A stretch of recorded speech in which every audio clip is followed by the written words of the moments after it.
All right, we're back with Dailies today, part 2. My name is Kofi Bartels. And my name is Jimi Disu. Good morning. Good morning to you, Mr. Disu. Morning, Kofi. How are you? Very well, thank you. And you? All right. So, how are you? It's fine. Okay. All right, and indeed, of course, good morning to you, our listeners. We'll be taking a look at some of the carefully curated headlines, and you can, follow us on Facebook. Get to Nigeria Info's Facebook page, search for Nigeria Space Info Space 99.3, and you can also follow us on YouTube, Nigeria Info FM on YouTube. It's a verified account. The first one here, page 5 of today's Vanguard. Workers facing worst survival crisis in Nigeria's history, NLC. Workers facing worst survival crisis in Nigeria's history, NLC. So citizens being crushed by inflation, insecurity, poor wages. We now spend 80% of our income on food. Thank you, Kofi. I'm sure I spend more than that on food. How about light? Light and all other things. Okay, so the NLC has warned that workers and Nigerians were facing the worst survival crisis in the nation's history, driven by rising inflation, deepening insecurity, poor wages, and the collapse of social protection systems. And I dare say that they've been complicit. They've been napping at the least. Well, what we can say is that they've been sleeping, but we would rather say that we suspect that they've been complicit. I believe the NLC has not lived up to expectation in any manner. 2 years or plus of this government, and see where we are. Where we expect the NLC to come out boldly and tactically. You can't keep doing the same thing every time and expect a different result. You say you're going on strike, you make some rabble-rousing noise, then you pack it in, and you come back and say things have gone bad. I don't think the Nigerian populace, to be honest with you, I don't think they are looking up to the NLC for salvation. That's my view. Of course, people have their own views. They said yesterday that the current hardship is more severe than what some Nigerians experienced during the Civil War or the era of austerity measures. That's even putting it mildly. I was alive during the time of the Civil War. I was alive, and I was a full-grown adult by the time of austerity, and it has never been so bad. I agree with Mr. Joe Ejero, who says that Nigerians, especially Nigerian workers, are currently confronted with the worst crisis in the history of our nation, worse than the Civil War years, even an era of austerity. At the heart of the crisis lies a growing scourge of financial security. The question is, as a leader, as a spokesperson of the people, what has the NLC done? Have they been compromised? These are the questions we need to ask ourselves. In fact, they have almost become irrelevant in the scheme of things. Look at, in recent times, they've called out workers for this or for that or that or this. It's been total shambles. So I don't know where all this is leading, to be honest with you, at this time. And they say that the Nigerian worker sits at the bottom of the ladder when compared with workers in many African countries. The question is, how many of Nigerians are workers now? How many? What is the percentage of Nigerians who earn a dime? We've all become beggars. Too many people are out of job. Of course, they'll tell you all kinds of things. I'm into bringing clothes from Turkey. I'm into, you never see such clothes. I'm into, some of them say I'm into petroleum, oil and gas, and they're selling kerosene. All kinds of funny things that people are doing, totally unexpected of certain levels of people. So the question is that all this, what the NLC said is right, but they should start thinking, how have they contributed to this? And maybe workers should start thinking of a different NLC leadership. We don't have a leadership in the NLC now, but as far as I'm concerned. So they talked about how Nigerians spend 80% of income and talked about multiple taxation. They are not telling us anything we don't know. The question is, what have they done? Are they going to repent? And what are they going to do in the following year?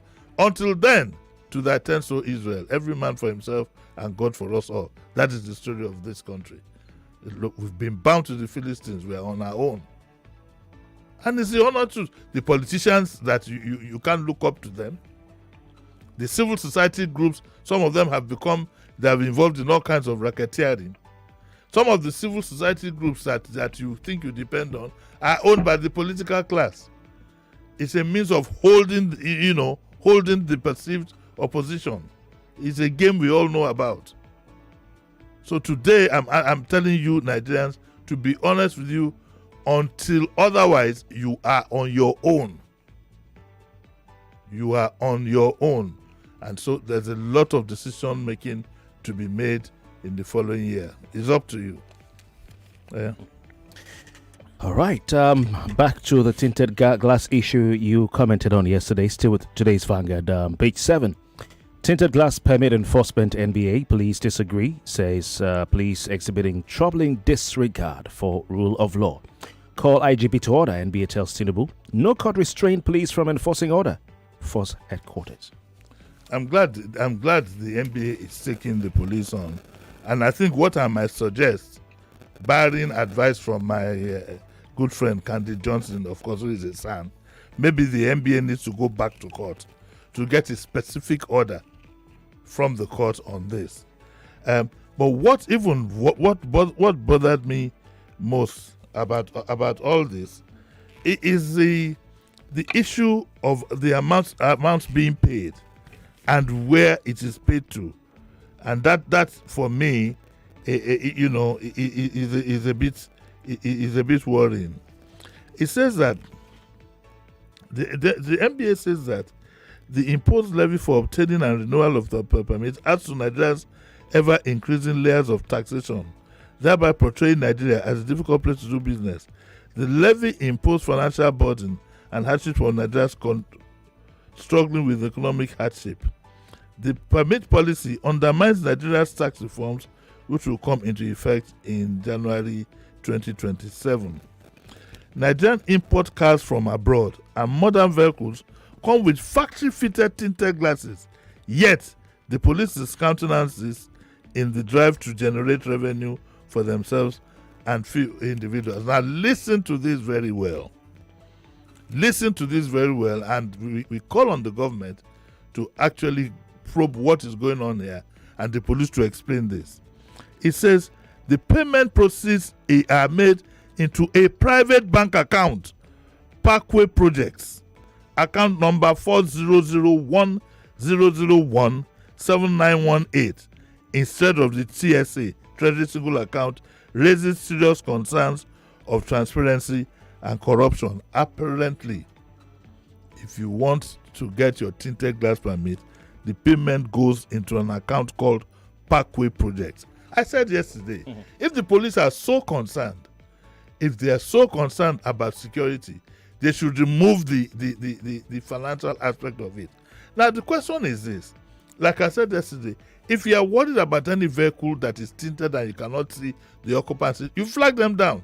You are still going to flag them down anyway to check tinted glass permit. You understand? So the same exercise is going to take place.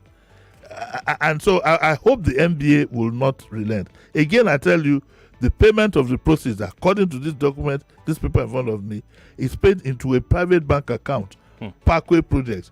Who owns Parkway Projects? Why can't you pay the money to a dedicated police account, if any? Federal account, federal government. Or federal account. TSA. Why are you going to pay into Parkway Projects? Then the NBA goes on to say the policy brazenly nullifies already issued permits, and the purported requirement for renewal of the permits has no legal basis. So it's even renewable.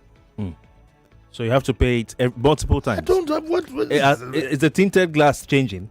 I don't understand. Where are we going, for God's sake? And it says here that then they give details of the court injunction, and they have told the president to please call the IGP to order. The police insist that there is no court whatever stopping them from issuing this permit. But the police need to explain to us who has an account called Parkway Projects. And I expect the journalists to quickly go and find out. There's a way they can find out these things so we can know who is behind this backward project. Next thing you hear is that, he's one consultant by the police. He's the one who is handling it on their behalf, handling money. What are you consulting about? It's very, very sad, the kind of things that you hear of in this country. There's so much racketeering. I'm not saying this is a racket, but it doesn't smell nice. I did research, sir. I'm seeing Parkway Project is a Nigerian fintech focusing on financial inclusion via its Ready Cash platform. It's a fintech. Ready Cash platform. And its CEO and co-founder is Emeka Onwugbufo. And they say they have core leadership including Okpeyemi Iboye, who's CTO. So it seems to be a fintech. Let's just move on now. Let's move on. So I just want to ask you, when you hear permit, gun permit, you get a permit to use a gun. So what is the permit for tinted glass for? It doesn't make sense to me. What makes sense to me is to say that if you ever drive a car in which the occupants are not visible, you'll be flagged down. How can you give? Okay, so you want to give permit to people to tint their cars and they're not visible. How would you know in traffic if they have that permit or not, or who is there? Thank you, sir. It doesn't make sense. Thank you, sir. And for you to know, you still have to flag him down. So all you need to do now is any car that has tinting that makes it impossible for you to see the drivers and the occupants will be flagged down at police checkpoints. Police checkpoints are all over the place.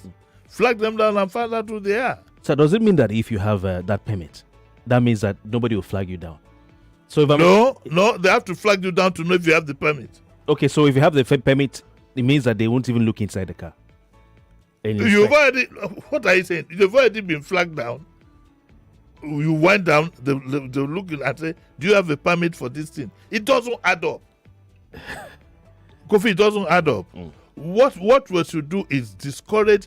You can ban outright tinting. Where you can say that you should not tint your car to a point where the occupants are not visible. And at the end of the day, who is complicit in all this is the elite. And they know them. And they don't want to even have policemen, aiding them in this thing. Am I going to be the one who will tint my car? Let's go to the next story. All right, let's go to the next one. This is from today's The Punch. Senate asks DSS NSA to hunt Akpabio Gowon death rumors peddlers. That's DSS NSA, National Security Advisor. Yes, well, I agree with that because it is getting completely out of hand. In the social media in the past 2 days, it has been reported that the Senate President is virtually dying in a London hospital. It's turned out to be false. There was also a rumor that General Gowon, President Gowon, General Gowon as we know him, had passed on, and it was false. And so we need to put a hold on this fake news that is going on. The latest news that is going on now, that we can't verify, it was even reported by Sahara reporters, so was that the president had given an order signed by Ribadu. I think the purported letter was published, that the president's ADC should be promoted from colonel to brigadier, and that there was a lot of disagreement about that because it defied all known procedures. And as at yesterday in the social media, the report said that the president had rescinded the promotion, had backed down. And as at last night, that was the belief indeed. I phoned a few of the editors. I was at an event yesterday, a Vanguard event, by the way. Congratulations, Uncle Sam, about yesterday. I was at the event yesterday, and everybody believed that was it. Today is not in any of the papers. So I would like to make an appeal to the presidency, if anybody is listening.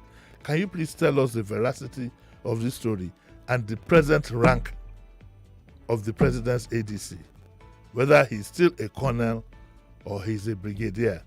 Let us know if Nigeria will probably be the first country that has a one-star general as an ADC, because it has its implications. And the earlier the presidency comes out and tells us what is actually happening, the better. So that it doesn't fester for too long. I think it's been reversed. It's not in the media that we rely on. That is because I looked out for it. I've reviewed about 4 or 5 papers reportedly this morning, so it's not there. Okay, so we'd like the presidency before the close of business today to please tell us. All you need to do is to tell us what is the current rank of the president's ADC, and whether there was any, or the military could tell us whether there was any move to promote him, or the office of the NSA, because the letter I think was, I don't know if it's a fake letter, it was published somewhere in the social media that the NSA had written, and how the NSA could have written to the army to promote the ADC from colonel to brigadier. I don't understand. From my own little common sense that I'm sitting down here, it doesn't make sense to me. If the president wants to promote somebody in that manner, all he needs to do is to send a one-line memo to the to the chief of army staff. I don't see how he has any connection with the NSA. So there's various stories that are in the media, in the social media, that are turning out to be false. I almost believed Akpabio's story. And here he was yesterday. He was at the National Assembly. And the story said that he was dying in a London hospital. So I'm glad that the Senate has called on the DSS to hunt down. I would have expected the DSS to begin to carry out such an exercise to serve as a deterrent. You see, if false news is carried about you, you will know how it feels. How do you expect General Gawan to feel when it is announced to Nigerians that he's dead, yet he was alive, and probably now reading the story? The same for Akpabio. So this is a welcome story. It says the Senate on Tuesday urged security agencies to identify and sanction individuals behind this false story. The call followed a motion raised during plenary by Senator Titus Zam. Okay, and I hope that happens. But please, the presidency should also clear the air on the president's ADC for us to know if the story is true or not. So a special presidential promotion. The way you put it is quite interesting. Back to today's Vanguard, page 10. Here in Lagos, the paper has a story: tenancy bill. Lagos government proposes jail term for landlords' harassment. Well, this is going to be good news for a lot of tenants in Lagos if this bill comes through. And I'd like to entertain. I'd like to have somebody from government here, maybe the Attorney General's office, to explain this bill so that we can understand before it goes through the process. And it's called a Lagos State Tenancy and Recovery Bill, and it criminalizes a lot of things that that landlords do to tenants. It protects the tenant. It says, under the proposed law, if it goes through, landlords will be legally required to obtain a court order before evicting tenants, marking a major shift in landlord-tenant relationships. Before your landlord will throw you out if this bill comes through, he has to go to court. Also, this bill criminalizes all forms of forceful eviction, intimidation, and self-help actions, including the use of thugs or threats during rent disputes. I think they need to add also charms, all kinds of things that charms that people any form of intimidation. According to the legislation, landlords who deliberately cut off electricity, water supply, remove roofs, or take any action that disrupts a tenant's peaceful occupation of a property risk prosecution. Section 10 of the bill clearly states that landlords must not interfere with the tenant's quiet and peaceful enjoyment of rented premises. Okay. To eliminate violence, the bill introduces stiff penalties for violations. Section 43 provides that any landlord who attempts to eject a tenant without a court order, or alters a building to force eviction, or threatens or molests a tenant, or damages property, commits a criminal offense. He go prison. He go chop beans. Then it says offenders therefore face a minimum fine. if the rent of the tenant is 100,000, if landlord do any nonsense, the minimum fine, remember it's the minimum, is 1 million. Up to 6 months imprisonment or both. If the landlord do one kind, he not only will he go to jail, he will pay 1 million. And beyond eviction, the bill also tackles arbitrary rent increases. This one where your landlord will come, Mr. Kofi, as you go to work this morning, on coming back, your rent is now double, 50%. That is also going to happen. I reject it. Of course, you reject it. It says landlords must provide tenants with a detailed account of service charge usage every 6 months, while security deposit must be refunded unless there is clear evidence of damage to the property. I think the Lagos State government wants to put some sanity into what we currently have, and it will be interesting in some of the things that I will look at in the new year. Mr. Disu, I'm sure you're wondering why I was laughing when I gave you handed you the paper. Well, Is this feasible? That the government will prosecute a landlord? It is feasible because once your landlord does any of these things, you write a formal report to him. You to the authorities, you make a formal report. And they will jail the landlord. Just like it's happening in the Lagos State domestic violence, whatever. So will it happen with the issue of landlords. They'll set up an agency. You go there. Yes. I mean there must be some sanity in landlord-tenant relationship. Everything is rents are arbitrary. Some landlords turn themselves into your parents. My gate must be closed by 9 o'clock. What if I'm coming back from work late? Some landlords make life difficult for some, put all kinds of things on the gate, on the whatever, cut the light, take the roof. You know, it's terrible. The way the rents have been going up in this city is alarming. But it's a sign of the times. It's alarming. The landlord has to go to the same market. That is an irony. It's a catch-22 situation. Right now, personally, I will not invest in estate business to be renting out houses. I won't do it. This is not the right time to do it, because you can't catch up. But Mr. Disu, but the most what even adds in insult to injury is the charges, the attendant charges that you have to pay. So you're paying agency fee, you are paying legal fee, you are paying deposit. I'm sure this new bill will take care of these things. But I charge the Lagos State, once this bill comes to effect, you need to make sure that you make an example of certain persons. Every person who loses job says, I'm into properties. Everybody is an estate agent. And there are a lot of fraudsters. Too many charlatans and fraudsters in the business. Fraudsters. Who are into properties. What property? How? So you won't imagine the amount of fraud, 419, that people are being pushed into or are facing in the bid to find a house to rent in Lagos. So, I know. I live in Lagos. All right, but I have another question for you. So has it always been the case? I mean, in Lagos, because I have not been used to it. No, it's a sign of the times. Okay. No, where you have to pay the lawyer of your landlord. I have to pay the lawyer. No, it's a sign of the times. It's a market-driven situation. There are not enough houses to go around. The landlord is Lord. And so the government is now trying to checkmate and bring some kind of balance into the system. And I give them kudos for that. But I would like them to make an example of it. It's not enough to have these laws. You understand what I'm saying?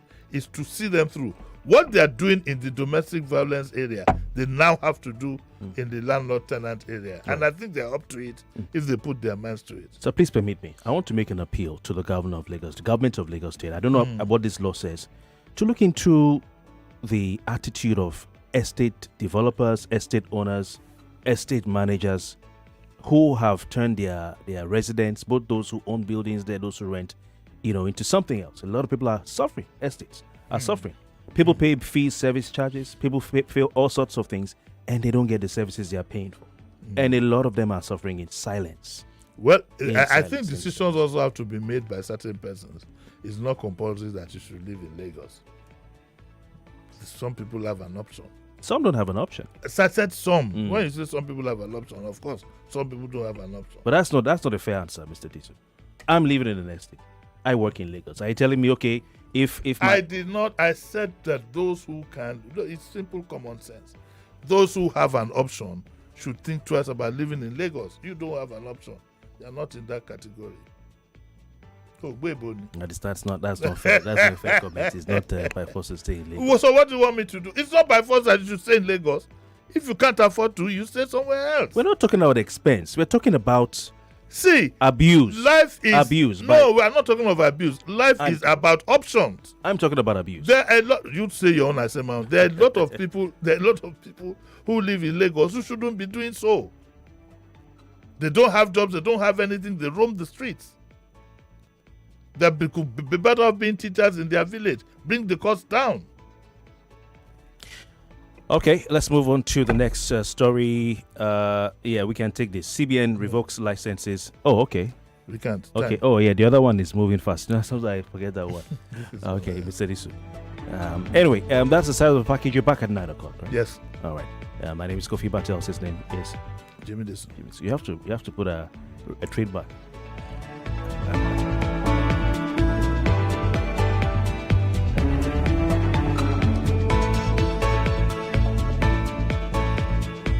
Learn boss level gameplay on YouTube with MTN YouTube Buffet Bundle. Binge your favorite gameplays to 99.3 Nigeria Info. We are more than just radio. Subscribe to our YouTube channel at Nigeria Info FM. Check us out on Facebook at Nigeria Info 99.3. Follow us on Twitter at Nigeria Info FM and on Instagram at Nigeria Info FM Lagos for live updates as it happens. 99.3 Nigeria Info. Let's talk.